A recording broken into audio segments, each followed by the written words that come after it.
Hello அன்பு குழந்தைகளே, எல்லாரும் எப்படி இருக்கிறீங்க? நான் இந்த வாரம் உங்களுக்கு ஜீசஸ் கதை சொல்லலாம்னு இருக்கேன்.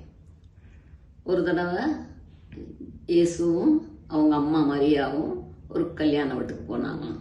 கல்யாண வீடு ரொம்ப பிரம்மாண்டமாக நிறைய பேரோட நல்லபடியாக சிறப்பாக நடந்துக்கிட்டு இருந்ததுதான். அப்படி கல்யாணம் நடந்துகிட்டு இருக்க நேரத்தில் விருந்துக்கு வச்சிருந்த பலரசம் கடைசியாக குறையிறது மாதிரி வந்துடுச்சான். அப்போ கல்யாண வீட்டுக்காரங்கள்லாம் ரொம்ப கவலைப்பட்டாங்களாம். ஆஹா, பலரசம் குறைய போகுது, என்ன பண்ண போகிறோம், இனிமேல் வரக்கூடியவங்களுக்கும் இருக்கிறவங்களுக்கும் கொடுக்கறதுக்கு வழி இல்லையே அப்படின்னு அவங்க எல்லாம் கூடி கவலையோட பேசிக்கிட்டு இருந்ததை இயேசுவோட அம்மா மரியா கவனிச்சிருக்காங்க.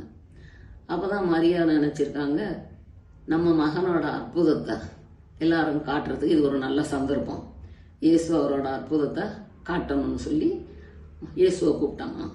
கூப்பிட்டு, என்ன செய்யோ தெரியாதுப்பா, இப்படி பலரசம் தீர்ந்து போச்சு, இதுக்கு நீ ஒரு வழி பண்ணு அப்படின்ட்டு சொன்னாங்களாம். உடனே இயேசு என்ன செஞ்சாராம், அங்கே இருந்த வேலைக்கு இருந்தவங்களை கூப்பிட்டு ஒரு 7 பெரிய ஜாடியில் தண்ணி கொண்டுக்கிட்டு வாங்க அப்படின்னு சொன்னாராம்.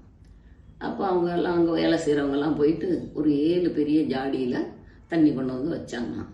அப்போ உடனே இயேசு என்ன செஞ்சாராம், அந்த ஜாடியில் இருந்த தண்ணியில் ஒரே ஒரு கிளாஸ் எடுத்து அவர் அந்த தண்ணியை குடிச்சிட்டு, சரி இதை கொண்டு போயிட்டு மற்ற எல்லாருக்கும் பரிமாறுங்க அப்படின்ட்டு இயேசு சொல்லிவிட்டார்.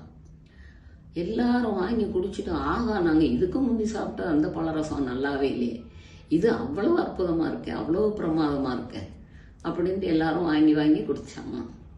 இது என்னன்னா, இயேசு தன்னுடைய அற்புதத்தை இதுதான் முதல் முறை மக்களுக்கு அறிமுகப்படுத்தியிருக்காரு.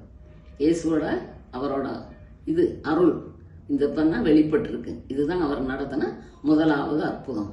குழந்தைகளே, இந்த கதை உங்களுக்கு பிடிச்சிருந்தா லைக் பண்ணுங்க, ஷேர் பண்ணுங்க, கமெண்ட் பண்ணுங்க. Happy Christmas, happy new year. அடுத்த வாரம் பார்க்கலாம்.